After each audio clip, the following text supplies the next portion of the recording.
Aí, conforme já falado, né, tem algumas coisas que com o tempo podem se tornar lendas, inclusive famosas. Tipo, geralmente coisas assim que aconteceram, grandes tragédias, né? Tipo, foi falado do edifício Joelma, né, lá em São Paulo. Dizem, né, que o edifício Martinelli, lá em São Paulo também, há lendas sobre ele. Inclusive, há muitas construções famosas lá em São Paulo que existem lendas, né? Já lendas que já são mais lendas locais, vamos dizer assim, né? Agora, é uma situação que pode ser que futuramente venha se transformar numa lenda, né? Há quem diga até que já existem lendas sobre o acidente da Boate Kiss. Então, coisas mais modernas, né? Ou também nós podemos dizer assim, lendas.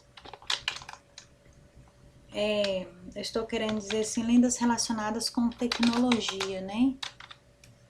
Tecnologia. Eu não sei se é esse o nome que estou querendo dizer. É tipo assim, pessoas que aparecem, pessoas que já morreram, ou cenas de acidente, ou gritos de horror de algum acidente que podem surgir através da televisão, através do celular, pessoas que já morreram, depois de mortas mandarem mensagem, né? Fazerem ligação, áudio, né? Então, algumas coisas relacionadas com a tecnologia, porque uma vez que o mundo está mudando, as histórias também vão mudando, né? Tanto muda as histórias, como muda as imagens, como muda os poemas, como muda tudo, né? Não se falando aí dessa crise, né, dessa pandemia, que podem ter certeza absoluta, desculpa, que agora com essa pandemia, muitas vão surgir lendas novas, vão surgir muitos poemas, textos, fotos, imagens, né, que vão aí tomar de conta do mundo, dos livros, das redes sociais, porque é uma coisa nova que não aconteceu especificamente num único lugar, e sim no mundo inteiro, né? Então, livros, documentários, né? Porque a coisa que se mais fala atualmente, querendo ou não, forçosamente ou não, espontaneamente ou não, é pandemia, é vacina, é coronavírus, é não sei o que, né? Então o mundo está sofrendo uma transformação sem que nós queiramos, não é que nós resolvemos, que nós decidimos ter essa transformação, o mundo sofreu essa transformação e pronto, certo? Então, pode ser que até surjam algumas lendas aí falando, né, daqui 2, 3, 10 anos, sabe, sei lá quando, falando sobre essa situação que o mundo está enfrentando atualmente. Caos. Turma, o caos é fácil, né? Sempre falando que ele é normalmente voltado a pessoas, vamos colocar, a pessoas idosas, né? Pessoas de mais idade, não dizendo que é única e exclusivamente pessoas idosas, mas geralmente são casos antigos, né? Por isso que são pessoas de mais idade que gostam. Mas é assim, ele é parecido, gente, não é que ele seja não, mas ele é tipo memórias literárias, tá? Tipo memórias literárias. Mas cuidado para não confundir. Geralmente memórias literárias é falado em primeira pessoa, tá? Que seja primeira pessoa do singular ou que seja primeira pessoa do plural, mas na maioria é primeira pessoa do plural, do singular. Assim, eu quando era criança, o meu pai, a minha mãe, eu naquela época, as coisas eram diferentes, naquele tempo, eu me lembro, né? Essas coisas assim. Então, memórias literárias, tá certo? Inclusive, ele lembra memórias literárias, ressaltando que memórias literárias é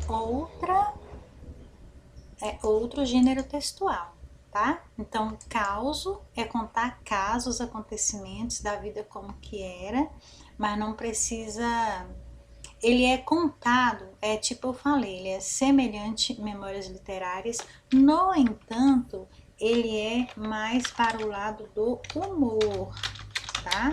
Ele é mais voltado para o lado do humor, e uma das características dele é a língua materna, tá? É a língua materna. Vamos até tirar essa memória literária daqui, porque memória literária é outro gênero textual para que vocês não confundam. E nós temos aqui, pelo menos aqui no Brasil, né, aquele personagem goiano, né, que eu falei pra vocês, o Geraldinho. O Geraldinho já morreu, ele morava aqui em Goiás. E os contos dele falava sobre namorada, falava sobre a esposa dele, né? Geralmente assim, ele falava casos assim que aconteciam de quando ele era menino, e ele falava com muito humor, né? Ele mesmo ria das coisas que ele falava.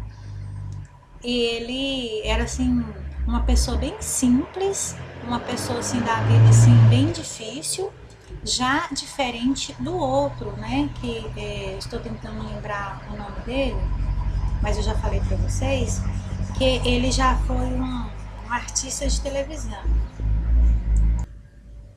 Só voltando aqui, né, para mostrar aqui para vocês, nós temos aqui algumas imagens. Esse é o Geraldinho, né?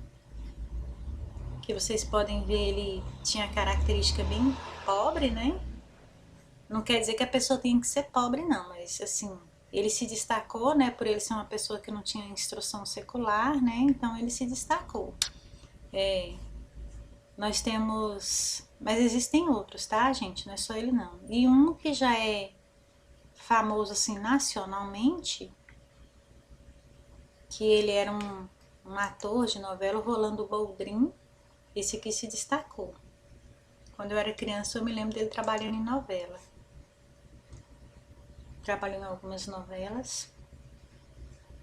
Ele é músico, cantor, compositor, apresentador de TV, ator de teatro, de televisão, de cinema, além de ser um grande pesquisador da cultura popular brasileira, contador de causos, né? Olha só quantas coisas que ele é.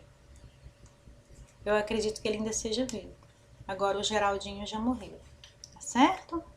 Então, nós não temos o texto científico, já foi comentado, as memórias literárias, né? Vocês já sabem que são relativamente parecido com a biografia, né? Eu acredito que foi bastante batido, eu acho que vocês não terão dificuldade em entender. Teve só quero perguntar se vocês se lembram desse nome. Lembram, né? Gente, muito cuidado para não confundir xilogravura com... A xilogravura é uma arte, tá? É a arte referente ao gênero textual que nós estudamos, que é cordel, tá? O cordel, na verdade, ele é um poema. Em alguns casos ele se transforma em música, né? Ele é recitado principalmente lá no norte do país, né? A maioria das pessoas sem privilégios nenhum, a maioria das pessoas na pobreza, na miséria, no sol ardente, passando fome, passando necessidade, né? E a xilogravura, ela é uma arte que representa, através de desenho, as dificuldades, e o cordel já é escrito, tá? E é conhecido como cordel não só por causa da escrita, mas também porque normalmente eles penduravam aqueles livretos em cordão, né? Agora dizem que hoje em dia já não é tanto assim, só mesmo em alguns casos tradicionais, tá certo? Bastante cuidado para não confundir. Eu acho que vocês vão sair super bem na prova e eu aguardo vocês, tá ok? Até mais então.